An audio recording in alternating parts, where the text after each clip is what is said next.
Halo, halo, apa kabar Anda semua? Assalamualaikum warahmatullahi wabarakatuh. Apa kabar Anda semua? Senang sekali kita bisa ketemu lagi ini di hari Rabu tanggal 18 Januari 2023. Masih seperti biasa, kami ajak Anda untuk ngerumpi, ngobrol tentang berita, membaca berita di balik berita dari dapur redaksi bersama saya, Hersbun Arif. Dan saya Agi Beta, senang sekali menjumpai Anda kembali hari ini. Semoga kami sehat dan Anda semuanya sehat juga. Oh Nah, gitu ya. Nah, kita mesti mendoakan diri kita sendiri dan juga orang lain ya, karena doa ya itu betul, Mas. ya selalu kita berdoa. Ikhtiar dan doa itu penting ya untuk kita gabungkan. Jangan hanya ikhtiar dulu tidak ada doanya, tapi juga jangan hanya doa melulu tapi tidak ada ikhtiarnya ya. Ini fatalis namanya itu ya Mbak ya. Kalau cuma doa melulu nggak ada ikhtiar gitu. Oke, Ya. eh, banyak sekali berita yang sepanjang hari kemarin cukup menarik perhatian kita ya Mbak ya. Dari non jauh di sana di Morowali dan di Papua itu situasinya masih terus memanas. Nah, sampai sekarang kan kalau Morowali itu polisi menetapkan sejumlah tersangka dan kita menyampaikan kritik, harusnya jangan hanya persoalan pidananya tapi ada persoalan-persoalan yang jauh lebih serius. Jadi akar persoalannya yang kita sarankan untuk didalami gitu ya Mbak ya. Dan kemudian juga di Papua ini cukup menurut saya agak agak agak agak apa ya, nggak agak masuk akal gitu, ada rumah seorang Kapolda bisa terbakar sampai habis gitu. Dan Ya. ya, dan ini menimbulkan kecurigaan meskipun disebut sebagai korsleting listrik biasa gitu. Ini juga menarik untuk kita ulas sedikit atau kita sampaikan setidaknya informasinya. Terus apa lagi ya Mbak ya, selain dua soal itu ya, kalau di Jakarta banyak sekali ya soal apa ini, soal penggeledahan kantor DPRD DKI. Ini menarik sekali saya kira ya untuk DPRD DKI.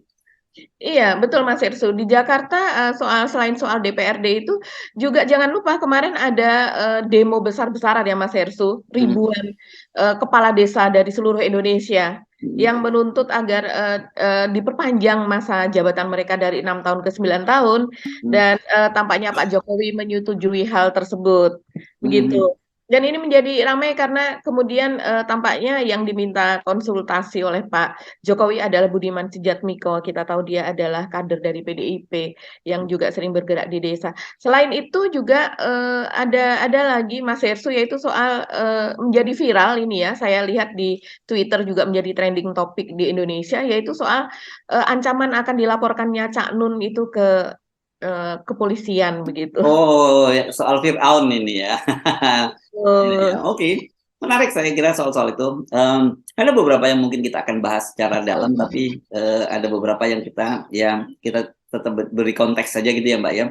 Kalau saya usul kita mungkin sedikit lah kita singgung soal Papua misalnya dan juga Morowali sedikit bagian depan ya. Karena Papua ini memang mengundang kecurigaan lah. Bagaimana mungkin ada rumah seorang Kapolda bisa terbakar habis, dan dalam situasi sekarang orang mau tidak mau melepaskan dari soal memanasnya situasi di Papua berkaitan dengan ditangkapnya Gubernur Papua Lukas NMB oleh KPK ya itu. Dan kemudian mantan komisioner Komnas HAM ya, Natalius Pigai kemudian yang putra Papua, dan kata dia mengaku sebagai dia penyidik yang terlatih. Dia menyatakan dia ini nggak mungkin lah dari itu, kalau menggunakan bahasa stimulat hil yang mustahil itu yang terjadi begitu ya. Ya bahagia. Iya, iya, betul sekali. Jadi itu kejadiannya adalah menjelang pukul 5 pagi waktu Indonesia Timur begitu ya Mas Hersu. Dan kemudian ya seperti kata Mas Hersu, yang menjadi agak tidak masuk akal itu adalah rumah dinas itu terletak di tengah kota dan kemudian juga di tepi jalan raya yang luas begitu ya. Bisa terbakar sampai betul-betul hangus begitu, habis semuanya. Dan kemudian juga menurut saksi mata ketika sebelum itu hangus terbakar, itu ada terdengar semacam suara ledakan. Nah, apakah itu yang disebut dengan adanya korsleting listrik begitu? Tetapi yang jelas saat ini situasi di Papua memang kan sedang memanas gitu ya. Sejak ditangkapnya Lukas NMB itu situasi tetap memanas. Apalagi kemudian kan ada indikasi bahwa dari KPK di Jakarta bahwa ini akan berkembang dengan diselidikinya dugaan korupsi tentang dana otsus. Nah, Ya. dana otonomi khusus ini jumlahnya kan besar sekali. Jakarta sendiri sudah menggelontorkan dana lebih dari 1.000 triliun, katanya 1.008 atau 1.007 triliun begitu. Dan di masa Lukas NMB memerintah di sana sendiri itu dia mengelola sekitar 500 triliun rupiah dari dana otsus itu. Tapi yang kemudian diungkap oleh Pak Mahfud MD, mengapa dana ini perlu dipersoalkan? Karena ternyata kebanyakan infrastruktur di Papua itu dibangun oleh PUPR begitu, bukan oleh pemerintah daerah. Dan Mm-mm. kemudian juga kesejahteraan di sana dilihat tidak meningkat dengan signifikan begitu, kesejahteraan masyarakatnya dan pembangunannya, pendidikannya dan sebagainya. Dan inilah yang kemudian akan dipersoalkan begitu, dan sekarang ini KPK sudah bersiap-siap untuk melakukan penyelidikan soal itu. Nah, saya rasa kalau dana otsus ini kan dana rame-rame begitu Mas Hersu. Kalau seandainya itu nanti akan terus kemudian akan berkembang ke arah situ untuk penyelidikan korupsinya, kalau kemarin itu kan hanya di Lukas NMB sendiri, ini tentunya akan banyak sekali yang terlibat soal. Yes, oke. Jadi biarkan karena ini rumah kepala polisi ya, Kapolda gitu ya, yang menyelidiki polisi. Masa nggak segera tuntas gitu, ada apa ini. Tapi kebetulan kabar baiknya adalah bahwa keluarga Pak Matius De Fahiri ini ya namanya kalau nggak Ya. salah itu ya, itu tidak ada di rumah itu gitu ya, kosongnya. Kita nggak tahu apakah ini rumah dinas yang ditempati atau rumah dinas yang kosong, kita kita nggak jelas. Dan kemudian mungkin jangan-jangan gini, mungkin teman-teman berpikir dengan cara Jakarta, kalau ada kasus semacam itu langsung bisa ditangani oleh Damkar misalnya. Tapi tetap saja meskipun daerah Jayapura itu kan kota ya, kalau ibu kota kabupaten, ibu kota provinsi, dan itu rumah-rumah para pejabat-pejabat itu biasanya pasti mendapat prioritas utama. Itu yang apalagi pada pagi hari lah di sana, tentu tidak ada kemacetan seperti yang terjadi di Jakarta ini. Oke, itu biarkan polisi yang menyelidiki, Mbak. Tapi soal tadi itu berkaitan dengan dana otsus dan juga ini kan harus ada tim penyidiknya, tim investigasi lah untuk melakukan ini. Itu juga kita tunggu juga dalam kasus di Morowali ya, Morowali Utara itu kan Pak Mahfud berjanji juga akan mengirim tim semacam tim khusus lah, untuk tim investigasi lah untuk mencari tahu apa akar persoalan. Saya kira kita dorong semacam itu, karena sebelumnya jangan kita ingatkan lagi sekali lagi, jangan simplistis bahwa itu hanya persoalan masalah ada provokator gitu. Betul ada provokator, katakanlah betul ada provokator, tapi apa akar persoalannya gitu kan? Kan ini semacam kita cuman selalu diagnosenya, kalau cuman dilihat simptomnya ya kita cuma ngobati penyakitnya nggak akan sembuh gitu, karena diagnosanya tidak tepat. Itu yang kita dorong ya untuk di Morowali Utara ini, Mbak ya.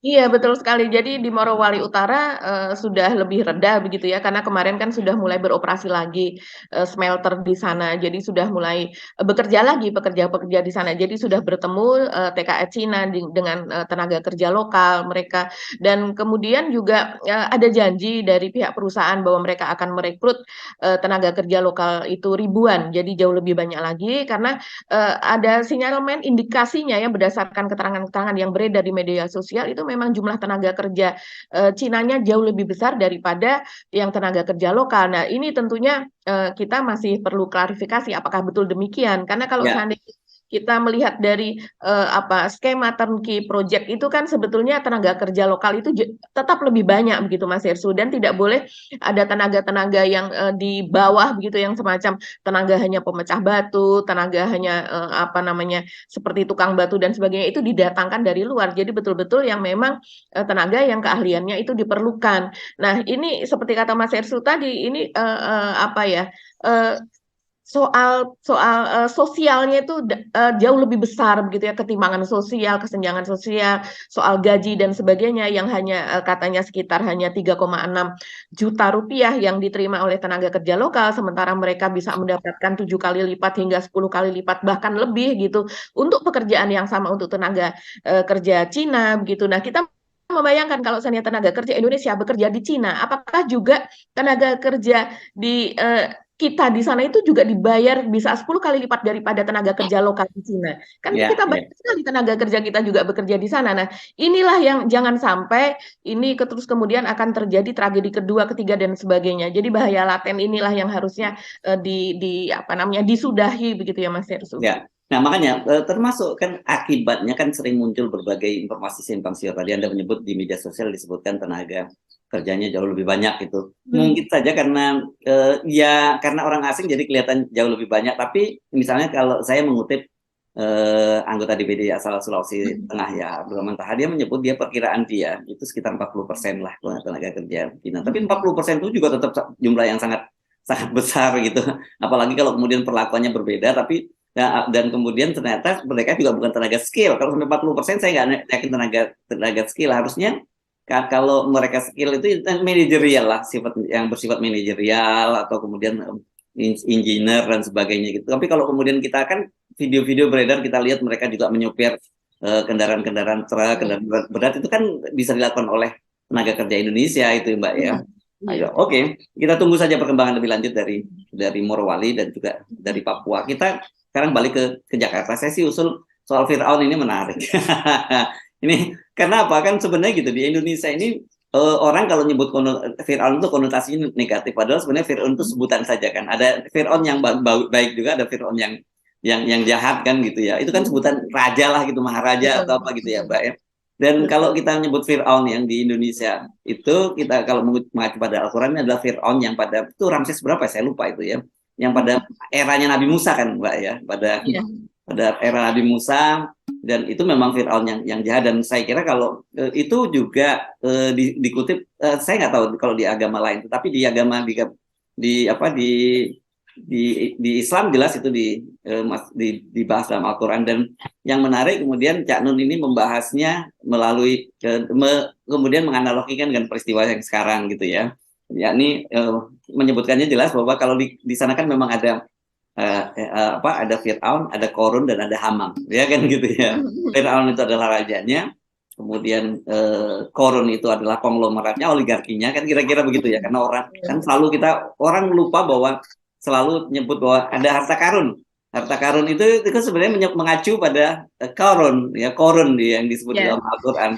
Nah, kemudian ada Hamam. Nah, Hamam ini adalah ya perdana menterinya ya, pada waktu itu perdana menterinya. Ya jadi ya analoginya Cak Nun jadi seperti itu. Dan kemudian ini kelihatannya membuat pendukungnya Pak Jokowi marah gitu ya. Apa GBM ya, apa yang melaporkan itu Gardu Banteng Marhaen.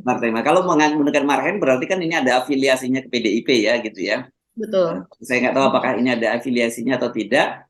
Tapi yang jelas kalau saya amati berbeda dengan reaksi dari Istana. Istana kelihatannya cukup berhati-hati untuk dalam menyikapi ini kan gitu ya.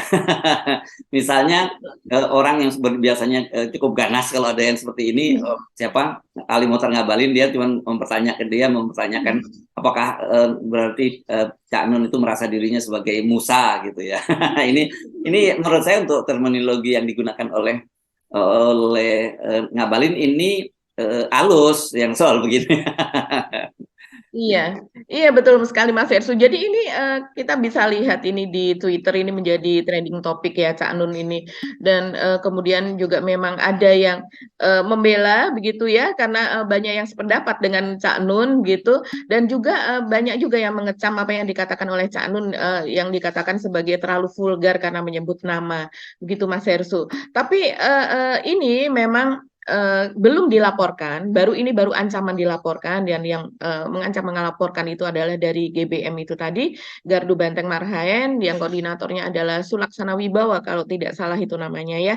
Dan dari pelapor ini sendiri sih sebenarnya kalau dibahas di netizen begitu Mas Ersu, ini memang orang yang memang sering melaporkan gitu ya, yang beberapa kali diindikasi melaporkan, apakah jadi melaporkan ataukah hanya mengancam saja saya tidak tahu begitu, karena memang yang di kasusnya itu dilaporkan juga akhirnya saya cari jejaknya juga tidak ada begitu, bahwa dia diperiksa dan sebagainya. Nah ini kemudian terjadi pada Cak Nun, di mana kita tahu Cak Nun ini adalah semacam apa ya, semacam budayawan tapi juga sesepuh begitu kan, dan intelektual begitu, dan ini adalah orang NU begitu ya, dan saya rasa ini di antara kalangan NU sendiri juga banyak yang menjadi pendukung dari Cak Nun ini begitu. Dan yang kemarin itu yang cukup ramai itu Mas Hersu, gara-gara Cak Nun ini akan dilaporkan, ini adalah kembali munculnya foto-foto Cak Nun bersama Pak Harto, begitu keluarga Pak Harto. Terus kemudian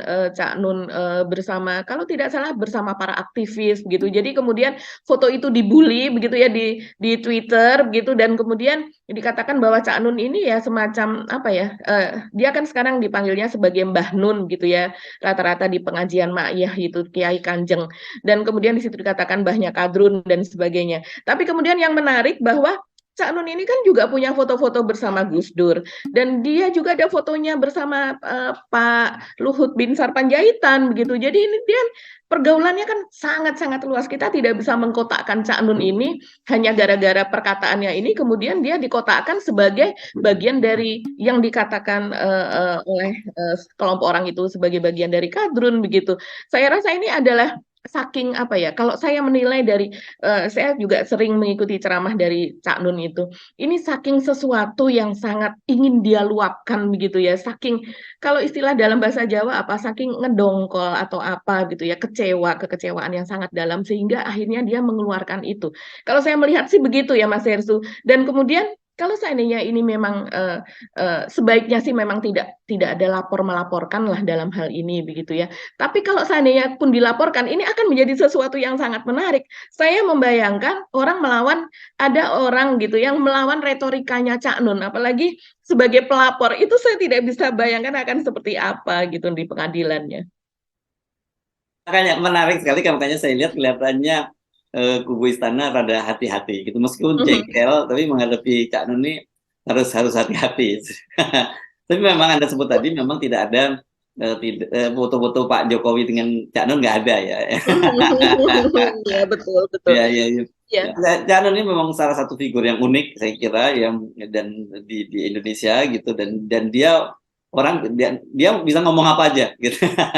Iya betul. Belum lama ini dia cukup viral ketika dia tampil dengan Pak Prabowo begitu Nah, ya. Pak Prabowo hadir pengajiannya ya. Dan Betul. Pak Prabowo sempat di roasting di sana ya. Betul ya, dan itu menjadi cukup viral, dan kita tahu betapa Pak Prabowo pun terlihat di situ dari gesturnya apa dan sebagainya itu segan gitu ya, karena memang Cak Nun ini ada di setiap episode dari sejarah Indonesia, saya rasa dari sejak dia Orde Baru terus kemudian beralih ke Orde Reformasi, bahkan ketika itu di Orde Baru pun dia cukup mengetahui gitu ya, paham, dan dia juga disegani juga oleh keluarga Cendana. Kemudian di Orde Reformasi juga kemudian dia masuk ke dalam apa ya, aktivis-aktivis itu kan bergurunya sering ke dia, meminta nasihat kepada dia. Kiai-kiai juga di roasting kalau tampil di pengajian Ma'iyah itu. Tidak hanya kiai, tokoh-tokoh itu kalau di sana walaupun di roasting tapi malah justru merasa bangga begitu. Jadi memang orang Ya, ketemu ini Cak memang Nun itu pribadi. susah Mas Eksu. Saya ingat ya, memang sekitar tahun saya kira akhir tahun 80-an, awal tahun 60-an, saya masih jadi wartawan gitu, ketika kalau saya ke Jogja begitu, memang sering sekali ketemu dengan Cak Nun. Ada satu di sana kan, di pojok Jalan Malioboro itu, di depan kantor, di depan Hotel Garuda itu kan ada kan Jawa Pos, ada kantor di situ, dan di situ ada tukang gudeg gitu, dan memang tempat kungkonya Cak Nun di situ kalau malam hari gitu, dan banyak wartawan-wartawan aktivis ketemu dengan Cak Nun gitu. Yang paling khas dulu Cak Nun itu kan pakai sendal karet bekas ban gitu, yang sebutnya ITB dulu, iki tilas ban gitu. bekas ban dulu, khas seperti itu.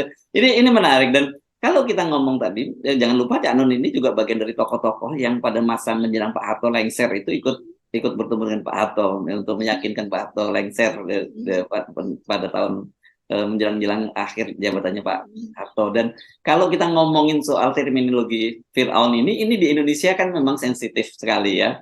Itu saya tadi sebutkan bahwa Fir'aun ini kan sebenarnya sebutan lah gitu ya, nama raja, padahal ada era-eranya. Dan yang disebut tadi kan saya nyebut Rameses ya, orang ada nyebutnya Rameses II seingat saya ya. Kalau yang eranya Nabi Musa itu, yang pada disebut yang pada era Nabi Musa, yang kemudian dia jenazahnya sempat ditenggelamkan, dan kemudian dan sekarang berhasil diangkat dan diawetkan itu kan. Ini memang salah satu bukti, ada bukti sejarahnya lah gitu, peristiwa yang disebutkan dalam Al-Quran itu. Zaman Pak Harto itu pernah juga terjadi. Nah, ini menarik, pada waktu itu ada media prioritas itu dulu salah satu sekarang wartawannya yang lagi naik daun lagi belakangan ini Bang Pandana Baban ya. Saya ingat kantornya di Gondang Dia gitu. Waktu saya masih jadi aktivis pers mahasiswa tahun 80-an gitu ya, sering Ya. bersama dengan beberapa teman aktivis itu di Jakarta, kita kadang-kadang juga bertemu dengan Bang Pandana Baban di kantor prioritas itu di Gondang Dia. Dan pada waktu itu ada satu era di mana mereka itu menulis tajuk ya tentang Fir'aun dan Pak Harto. Sebenarnya kalau kita baca artikelnya nggak terlalu menyudutkan Pak Harto kan, dia malahan dan ini tetapi istilah Fir'aun itu menjadi sangat sensitif dan waktu itu geger. Yang menulis saya ingat betul namanya Bang Elman Saragih gitu ya. Elman Saragih kemudian kemudian supaya ini tidak di bredel, prioritas tidak bredel, kemudian Bang Elman Saragih dikirim, dibuanglah ke Medan gitu. Waktu itu grup media itu punya mimbar umum di Medan gitu. Nah, kebetulan saya pada waktu itu juga jadi kepala biro majalah editor di sana tahun 89 ya. Itu dan nah saya ketemu dengan Bang Elman Saragih. Jadi kita waktu itu jadi sama-sama di Medan lah bersama Bang Elman Saragih. Kemudian untuk kita terus Anda tahu kita pernah bertemu lagi dengan Bang Elman Saragih di Metro TV ya Mbak ya. Menarik ini itu. Jadi soal Fir'aun itu di Indonesia memang konotasinya negatif begitu ya, penguasa yang lalim lah begitu yang jadi ya mereka wajar kalau kemudian merasa tertinggung. Tapi saya kira gambarannya itu kalau secara fisik beda banget tuh antara Pak Jokowi dengan dengan Fir'aun ini kan. Iya Mas Ersu. Jadi Fir'aun ini sendiri kan mungkin kalau yang di masa Musa itu kalau tidak salah Ramses 2 atau 3. Kalau nggak salah malah Ramses 3 itu Mas Ersu ya. Ramses 2 atau 3, saya lupa ya. Ramses 2 atau 3 lah. Saya ingat saya antara Ramses 2 atau 3, tapi itu Ramses lah ya. Iya betul, sebutannya Ramses kalau tidak salah Ramses 3 itu. Dan kemudian juga memang Firaun di Mesir ini kan sebutan untuk raja ya, setiap raja namanya Firaun. Dan kemudian mereka juga memang membangun Mesir untuk menjadi peradaban yang sangat maju. Kita kan tahu begitu dari segi infrastruktur, dari segi kebudayaan, dari segi pendidikan, sehingga Mesir ini menjadi salah satu pusat peradaban dunia dan sebagainya. Cuman untuk kasus Nabi Musa ini memang Ramses atau Firaun di kala itu memang terkena dia ingin melanggengkan kekuasaannya begitu kan. Nah, saya tidak tahu apakah ini yang dimaksud oleh Cak Nun adalah itu, mengingat Pak Jokowi akhir-akhir ini adalah isu soal perpanjangan masa jabatan dan keinginan untuk 3 periodenya itu begitu kuat begitu. Jadi tidak selalu ini adalah soal misalnya dikatakan loh Firaun itu kan tukang membunuh apa dan sebagainya. Kita tidak tahu. Di balik ini kan tentunya harus digali lagi. Apa yang disamakan antara Pak Jokowi dengan Fir'aun tersebut?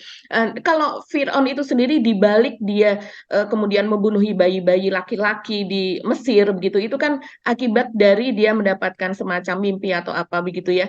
Sehingga kemudian diterjemahkan bahwa nanti akan ada seorang anak lelaki yang akan menggantikan dia begitu. Yang sementara dia sendiri sudah ingin menjadi abadi begitu kan ya, di dalam sebagai Tuhan kan gitu ya, mengatakan dirinya sebagai Tuhan dan rakyatnya diminta untuk menganggap dia adalah sebagai Tuhan begitu, dan dia menginginkan kekuasaan yang langgeng gitu, tidak mau turun dan sebagainya. Nah, apakah itu yang dipersepsikan oleh Cak Nun? Jadi tidak orang semacam Cak Nun saya rasa tidak bisa langsung dia mengatakan apa dan letter luck itu telanjang begitu ya, kita mengartikan semua perkataan Cak Nun itu ya seperti itu begitu. Karena kali ini agak berbedanya karena dia langsung menyebut nama Mbak kan gitu ya, betul.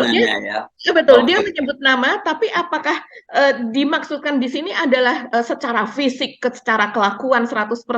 Selalu ada nuansa di balik itu. Ini kan banyak sekali retorikanya kalau Cak Nun bicara. Ini menarik lah ya kasus Cak Nun kalau sampai kemudian dibawa ke ranah hukum. Tapi saya kira kalau melihat reaksi dari sana ini tidak akan berlanjut gitu. Tetapi who knows, kita tidak tahu karena dampak dari pernyataan Cak Nun itu sangat besar ya, pengaruhnya sangat besar, dan kemudian makanya itu kemudian viral di mana-mana gitu ya. Iya, iya. Saya rasa buzzer juga akan bermain ini Mas Hersу. Jadi Udah yang pasti sudah mulai, bukan ya, bukan dan dirasa sudah sudah. betul dan sudah bermain dan ini adalah kesempatan untuk dalam tanda kutip menggebuk Cak Nun gitu. Kalau selama ini kan mereka bingung ya bagaimana menghadapi apa yang dikatakan Cak Nun, "Loh, kok benar, kok benar." Tapi sekarang ketika ini terjadi seperti ini mereka ada kesempatan lah untuk lebih banyak menggerak. Menarik untuk kita ikuti selanjutnya. Oke, kita ngomongin apa nih sekarang? Ya Mbak, soal korupsi ya. Yang belum kita bahas soal korupsi di Oh DPR ya. iya, ini mungkin kita soal kepala desa sedikit ini Oh Mas ya, Herssu. kepala desa sedikit Demo. ini ya. Kalau ini sih yang saya baca kemudian di media sosial katanya, nah ini Pak Jokowi dengan Pak Jokowi menyetujui perpanjangan masa jabatan, Pak Jokowi akan bilang loh, kenapa kepala desa aja bisa diperpanjang, masa kepala negara nggak bisa diperpanjang? Karena kan ada perkembangan menarik saya kira kemarin di Musra. Saya kepala desanya nggak terlalu ini lah, nggak terlalu penting lah itu ya. Kita bahas itu hanya untuk newspack kalau di media gitu ya Pak ya. Iya, Karena iya. kemarin kan perkembangan terbaru di Musra ke-13 di Surabaya kan. Ini sangat menarik karena sekali ini Projo itu dengan tegas menolak untuk memperpanjang masa perpanjangan masa jabatan Pak Jokowi atau 3 periode dan penundaan pemilu kan begitu. Yeah. Dan selama ini kan memang cukup mendua ya kalau kita baca sikap dari Projo itu. Kalau Budi Aristiadi itu selalu dia menyatakan bahwa ya itu aspirasi dan itu ya, tentu saja kita tidak bisa menolak meskipun itu bertentangan konstitusi. Narasinya sama dengan Pak Jokowi. Tapi kali ini jelas sama dan mereka mengakui dengan tegas bahwa yang menyebar spanduk menolak 3 periode itu adalah Projo. Nah, saya kan kemarin udah kita bahas juga soal ini. Nah, apakah ini kemudian kaitannya dengan perpanjangan masa jabatan lurah ini juga akan digunakan oleh para penunggang bebas untuk memperpanjang masa jabatan, itu yang saya kira menarik. Iya, jadi memang kalau kita melihat ini kan memang semacam janji Pak Jokowi juga ketika bertemu dengan mereka bahwa Pak Jokowi akan mempertimbangkan hal tersebut karena setiap kali turun ke daerah itu para kepala desa atau lurah selalu mengatakan bahwa mereka menginginkan perpanjangan masa jabatan begitu Mas Herssu. Jadi saya rasa ini semacam Pak Jokowi menunaikan janji begitu ya. Walaupun kalau kita melihat memang skema pemerintah di pusat atau di daerah ini kan memang beda sekali. Dan yang menarik adalah ini alasan dibalik persetujuan atas penundaan jabatan ini karena memang kalau kita melihat kemarin kronologisnya adalah Pak Jokowi itu mengundang Budiman Sujatmiko begitu Mas Herssu, ini adalah kader senior di PDIP begitu ya, dan kemudian walaupun dia sekarang sudah tidak terpilih lagi untuk di DPR begitu menjadi anggota legislatif, kita tahu Budiman Sujatmiko ini sekarang dia menjadi komisaris ya di PT Perkebunan 5 ini di daerah Riau lah, di daerah sana. Dan kemudian dia memang kalau kita lihat di sana dia banyak berhubungan dengan desa lah tentunya karena memang PT tersebut kan mengelola kalau tidak salah karet dan kelapa sawit, jadi mengelola plasma dan sebagainya. Jadi dia memang punya akses ke situ. Dan saya lihat tahun yang lalu memang setiap kali dia terjun ke desa-desa gitu ya sebagai seorang komisaris, dia memang selalu mengatakan gitu mengendorse agar supaya jabatan kepala desa ini diperpanjang menjadi 9 tahun. Nah, yang menariknya alasannya adalah karena kalau di daerah itu di seorang lurah atau kepala desa itu setiap kali mereka semacam pemilihan itu akan terjadi gesekan yang sangat kuat bahkan bisa sangat emosional dan itu seringkali terjadi di antara keluarga sendiri. Jadi di antara kakak beradik, sepupu, jadi di antara kerabat karena yang mencalonkan adalah masih keluarga sendiri. Dan katanya itu rekonsiliasi di antara mereka itu bisa terjadi membutuhkan waktu bertahun-tahun begitu Mas Herssu, bisa 2 tahun, bisa 3 tahun, bahkan bisa 4 tahun. Sehingga masa jabatan 6 tahun itu hanya akan efektif sekitar 3 tahun atau maksimal 4 tahun. Nah, ini kan menarik. Jadi kita apa ya? Ada semacam menyerah pada keadaan seperti itu sehingga itu menjadi salah satu alasan sehingga menjadi diperpanjang menjadi 9 tahun. Padahal kalau seandainya kita lihat 9 tahun ini masih bisa diperpanjang lagi menjadi 18 tahun gitu. Bahkan itu kalau diperpanjang maksimal 2 kali. Kalau seandainya masih bisa diperpanjang lagi tanpa periodisasi. Ini kan menjadi apa Mas Herssu, ini saya rasa demokrasi ini menjadi menjadi aneh begitu ya. Karena justru demokrasi itu kan untuk membatasi masa jabatan. Mhm. Walau dengan alasan apapun lah ya. Karena kita tahu dana desa, mereka mengelola dana desa yang besar apa dan sebagainya, dan kemudian jabatan yang panjang itu akan makin membuat mereka mencengkram lebih dalam lagi Yes, begitu. 10 to korak. Kalau 9 tahun itu berarti lebih dari 2 periode masa jabatan Presiden Amerika. Kan Amerika cuma 4 tahun gitu. Dan kemudian bisa menjadi 4 periode masa jabatan Presiden Amerika Yes, juga. oke. Ya, oke. Tapi cuman kita ingatin ya, jangan kemudian ini menjadi semacam jurisprudensi. Kalau kepala desa aja bisa diperpanjang, masa kepala negara nggak bisa diperpanjang? Oh, Ya. tapi bisa Mas Ersu, yaitu dengan cara Pak Jokowi menjadi kepala desa sesudah beliau menjadi. Oh, oke, oke, oke. Jadi Pak Jokowi, karena Ibu Mega sudah tidak setuju untuk perpanjangan masa jabatan, Projo, relawan Anda juga tidak setuju perpanjangan masa jabatan. Kalau mau perpanjang jabatan, maksudnya jadi kepala desa, gitu maksudnya? Iya, menjadi kepala desa atau lurah, kan Pak Jokowi juga ingin Ya. membangun lingkungan dan sebagainya setelah Iya, beliau. iya, iya. Dan Iya. dimanapun kita mengabdi itu tidak boleh dilihat apa tinggi rendahnya jabatan. Tapi yang paling penting kita lihat adalah Pengabdian. kontribusi ya, kontribusinya ya Ya. terhadap itu. Oke, mari kita bahas soal DPRD Jakarta ini. Ini menarik karena orang kemudian mau tidak mau itu mesti mengkait-kaitkan dengan soal Anies Baswedan. Apakah ini ada kaitannya dengan Anies Baswedan karena ini masa jabatannya Anies Baswedan. Karena sebelum kita masuk ke situ kita update sedikit tentang perkembangan Formula E. Kan kemarin Tempo membuat laporan cukup panjang dan ini cukup menarik karena ternyata sekarang Pak Firly itu posisinya di KPK untuk mentersangkakan Anies semakin kuat dengan masuknya squad baru ya.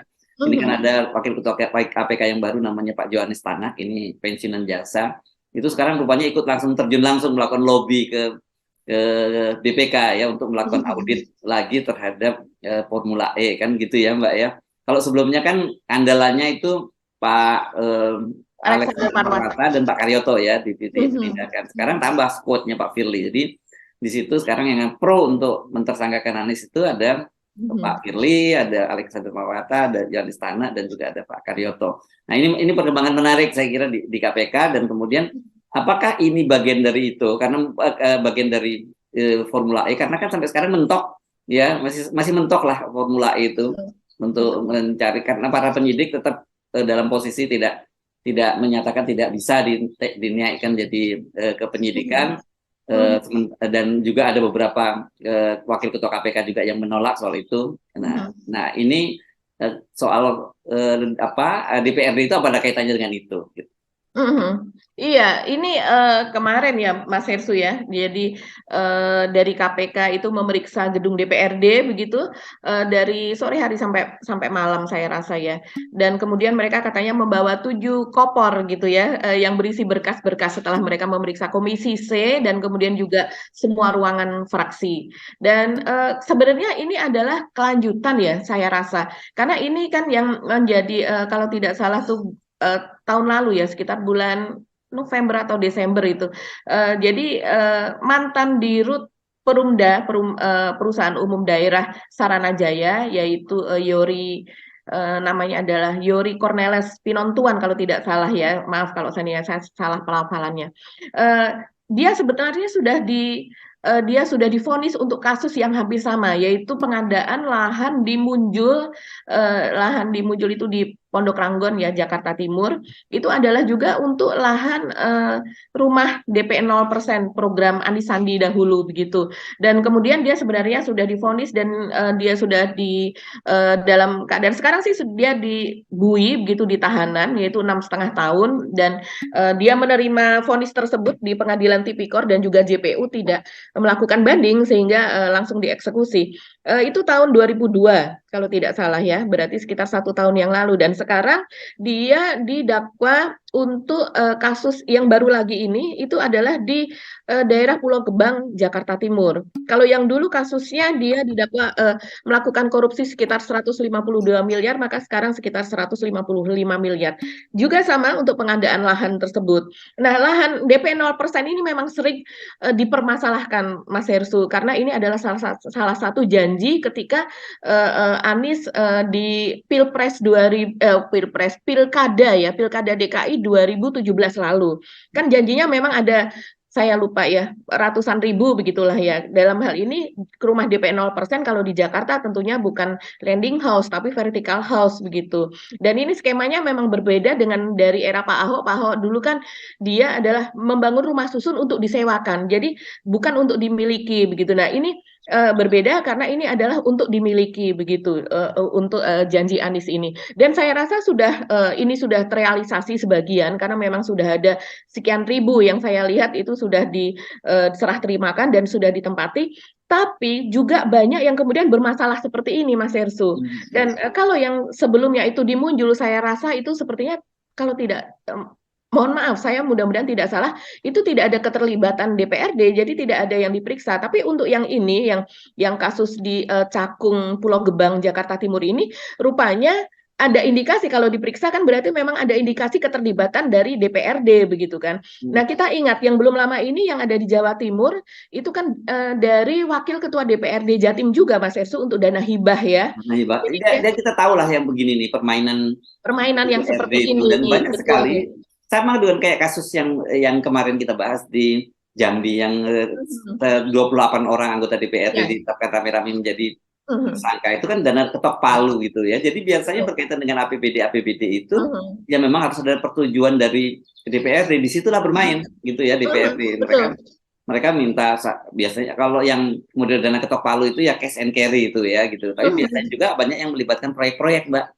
Dan gitu. Iya betul. Kalau yang di Jawa Timur kan dia statusnya adalah sebagai makelar ya. Iya. Supaya dana hibah itu jatuh lagi ke orang yang sama pada tahun berikutnya. Nah, kalau kayak pengadaan lahan juga bisa jadi makelar juga, Mbak, karena mereka kan bisa mempertemukan orang yang punya lahan kemudian dengan BUMD ini, dan itu jadi rahasia umum. Dan kasus kali ini menarik karena salah satunya yang digeledah itu adalah ruangan mantan wakil ketua DPRD namanya Taufik yang Pak Taufik ini kan adalah pendukung bukan pendukung, dia adalah Gerindra yang kemudian dia berhenti dari Gerindra karena dia mendukung Anies Baswedan kan begitu ya. Nah, apakah kemudian kasus ini juga akan merambat ke Anies Baswedan, itu kan yang jadi spekulasinya. Kalau DPRD-nya ya ini kita tunggu juga siapa saja yang akan diperiksa, apakah kaitannya dengan Taufik atau yang lain gitu. Kalau kemudian Taufik juga diperiksa dan kemudian jadi tersangkakan oleh KPK, ini bisa jadi tragedi karena kalau nggak salah dulu adiknya juga pernah kasus yang sama ya Mbak ya. Saya lupa nama adiknya itu pernah dan juga Sanusi ya, seingat saya ya. Sanusi betul. Itu dari Gerindra juga ya waktu itu ya. Betul, iya sama-sama dari Gerindra juga. Dan ini kalau seandainya kita lihat kemarin kasus yang sebelumnya ini yang kasus Tanah di Munjul itu digoreng menjadi bahwa ini adalah orangnya Anies gitu ya, orangnya Anies yang kemudian sehingga orangnya Anies yang kemudian melakukan korupsi dan kemudian juga sampai sekarang pun masih bahwa dari buzzer kalau yang saya lihat mereka masih mengkaitkan ini bahwa yang melakukan korupsi adalah Anies begitu. Padahal di pengadilan yang dulu dia justru meminta maaf kepada Anies karena dia menjadi orang yang tidak amanah, tidak bisa menjalankan apa yang diamanahkan oleh Anies. Dan kalau kita melihat menilik yang ke sebelumnya Mas Ersu, ini memang sebenarnya kalau menurut Maki ya, Boyamin Saiman, koordinator pimpinan dari Masyarakat Anti Korupsi Indonesia, sebenarnya si Yori Cornelis ini adalah orangnya Pak Ahok begitu. Jadi ceritanya dia diangkat menjadi dirut dari Perumda Saranajaya ini diangkat di masa Pak Ahok. Dan kalau menurut dia, menurut Boyamin ini adalah orang di lingkaran Pak Ahok. Tapi yang ketika pada saat Pak Anies ini menjabat, memang saya melihat Pak Anies ini beda dengan Pak Heru Budi ya. Pak Heru Budi itu pada bulan pertama saja itu sudah ada berapa komisaris yang diberhentikan, direktur yang diganti, apa dan sebagainya begitu di di kalangan BUMD. Tapi kalau Pak Anies dulu, jadi walaupun orang itu adalah kita melihatnya sebagai orang dekat Pak Ahok di lingkaran inner circle Pak Ahok, dia tetap akan diberikan jabatan itu. Begitu juga ini yang terjadi kepada si Yoris. Karena saya melihat di kasus yang lain itu ketika itu kan ketika reklamasi itu sangat sangat kuat terjadi perseteruan ya Mas Estu, dan seringkali ada Pak Ahok itu diundang misalnya di ILC misalnya, itu kan ada seorang perempuan yang selalu mewakili Pak Ahok, Ibu Tuti kalau tidak salah namanya waktu itu. Jadi dia ini memang tangan kanan Pak Ahok untuk kasus reklamasi hubungannya dengan para pengembang. Dan kemudian ketika Pak Anies ini terpilih menjadi gubernur, Ibu Tuti ini tidak serta-merta kemudian diganti, tidak. Bahkan saya heran ketika ada desakan pun dia tidak serta-merta diganti. Baru berapa lama kemudian dia menyelesaikan tugasnya, baru kemudian dia diganti. Begitu juga dengan yang di Rut Perumda ini, walaupun orang mengatakan dia orangnya dari Pak Ahok, tapi ketika Pak Anies itu naik, dia punya program yang perumahan DP 0% ini, tetap dia ditugasi bahkan untuk menghandle proyek tersebut, dan dia tetap menjadi dirut Perumda Saranajaya ini sehingga sampai akhirnya terjadilah kasus ini.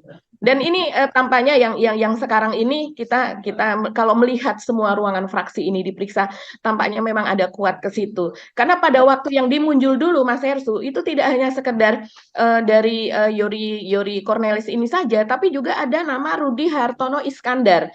Dia adalah orang di kasus yang juga sudah divonis itu untuk yang dia ditahan untuk kasus Tanah Cengkareng.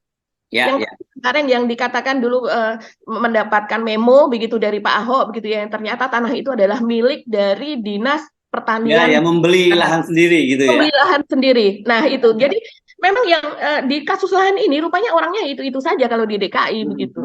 Dan banyak kasus yang sebenarnya terjadi pada era Ahok tuh nggak diutus tuntas ya. Dan kita ingat kan salah satunya itu soal rumah sakit Sumber Waras ya, yang ada pengakuan dari dan sudah mengembalikan uang bahkan pada Ibu Kartini Mulyadi itu, dan kasusnya nggak diusut tuntas. Nah, tapi orang kemudian tentu saja nggak salah kalau waspada memperhatikan apakah ini kemudian akan dikait-kaitkan dengan Anies Baswedan gitu. Tapi saya kira kita tunggu hari ini ya, karena penggeledahan itu biasanya kan nanti akan langsung dikaitkan dengan pengumuman siapa yang akan jadi tersangka gitu ya. Saya kira dalam 1-2 hari ini kita akan sudah dapat nama-nama siapa yang jadi tersangka dalam kasus yang baru ini. Itu ya, bagi ya.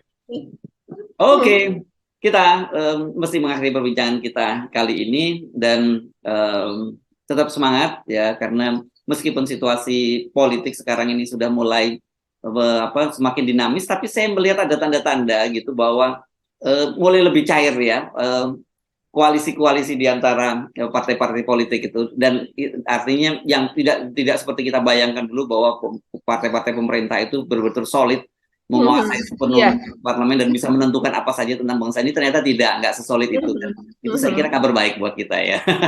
Semakin banyak capres yang akan berlaga pada Pilpres 2024 akan semakin baik buat bangsa ini gitu ya, karena setidaknya kita punya banyak pilihan gitu, tidak hanya didikte oleh kepentingan para oligarki gitu ya. Amin. Ya, dan belajar dari pengalaman Firaun, Ramses 2 atau 3 tadi itu dengan Musa, akhirnya toh sekuat-kuatnya Firaun yang jahat itu dia akan jatuh juga, dan dalam kasus Ramses ini dia akhirnya tragis ya. Nah, akhirnya tragis dan dia tenggelam di laut gitu ya. Nah, ini saya kira mungkin yang dimaksud oleh Cak Nun adalah mengingatkan agar para penguasa itu ketika jadi penguasa berlakulah yang baik, memberikan kesejahteraan pada rakyat, jangan berlaku semena-mena. Karena tetap saja walaupun Firaun itu dia aja merasa sebagai Tuhan, nah dia bukan Tuhan gitu. Apalagi kalau yang sekarang gitu, ini kan kalau toh Firaun katanya Firaun kecil lah gitu ya dibandingkan dengan Ramses ini. Iya, bahwa setiap kekuasaan ada batasnya dan setiap waktu itu ada batasnya juga. Yes, ada batasnya. Jadi betul Ibu Megawati yang sudah mengingatkan bahwa Pak Bung Karno yang pernah ditasbihkan menjadi presiden seumur hidup aja akhirnya dijatuhkan. Apa mau terus seperti itu lagi kan gitu. Oke, bagi saya Hersu Arif. Dan saya Gebeta, terima kasih atas perhatian Anda. Sampai jumpa lagi esok. Tetap salam 0%. Wassalamualaikum warahmatullahi wabarakatuh.